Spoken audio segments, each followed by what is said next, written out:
پیغمبر اسلام صلی اللہ علیہ وسلم کے بارے میں میں ایک بات کہوں گا. جب آپ کو نبوت ملی تو آپ کو تھوڑا گھبراہٹ ہوئی. پہلا واقعہ تھا، پہلا تجربہ تھا. تو آپ اس وقت غار حرا میں تھے. وہاں سے آپ کچھ پریشان یا گھبراہٹ کے ساتھ واپس آئے. تو گھر پر تھیں آپ کی اہلیہ خدیجہ. ان سے آپ نے بتایا کہ ایسا ایسا ہوا. اس میں ایک گھبراہٹ شامل تھی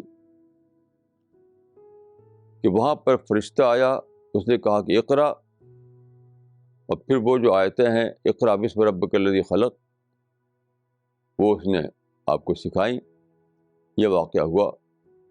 آپ سوچئے کہ غار حرا میں تنہائی تھی، کوئی انسان تو تھا نہیں وہاں. اب اچانک ایک فرشتہ آئے اور یہ سب باتیں ہوں،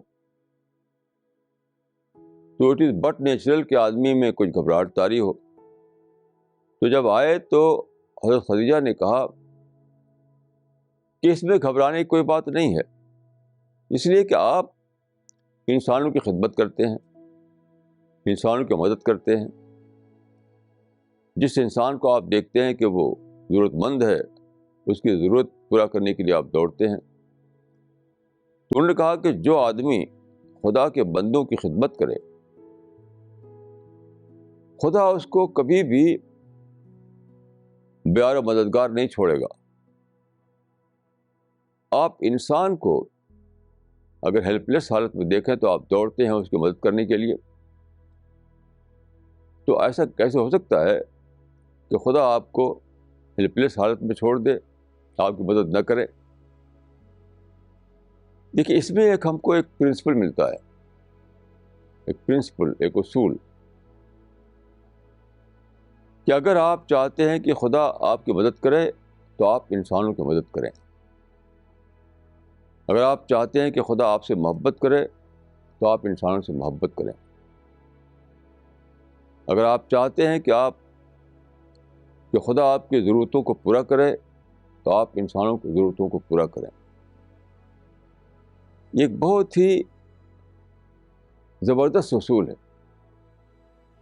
انسانوں کے ساتھ آپ جیسے رہیں گے ویسے ہی خدا آپ کے ساتھ سلوک کرے گا. تو میں سمجھتا ہوں کہ جس چیز کو ہم دعا کہتے ہیں یہ پریکٹیکل دعا ہے. ہم کہتے ہیں کہ خدایا میری مدد کر، یہ لفظوں میں بولتے ہیں، لیکن جب ہم انسان کی مدد کرتے ہیں تو ہم اسی دعا کو پریکٹیکل صورت میں دہراتے ہیں. تو خدا سے اچھا تعلق جوڑنے کے لیے اور خدا کی نصرت کو، خدا کی مدد کو اپنے لیے حاصل کرنے کے لیے ضروری ہے کہ وہی سلوک ہم انسانوں کے ساتھ کریں. یعنی جو سلوک ہم چاہتے ہیں خدا سے، وہی سلوک ہمیں کرنا پڑے گا انسانوں کے ساتھ. اسی لیے حدیث میں ہے کہ ارحموا من فی الارض یرحمکم من فی السماء. زمین میں جو انسان بستے ہیں تم ان کے ساتھ رحم کرو، خدا تمہارے ساتھ رحم کرے گا.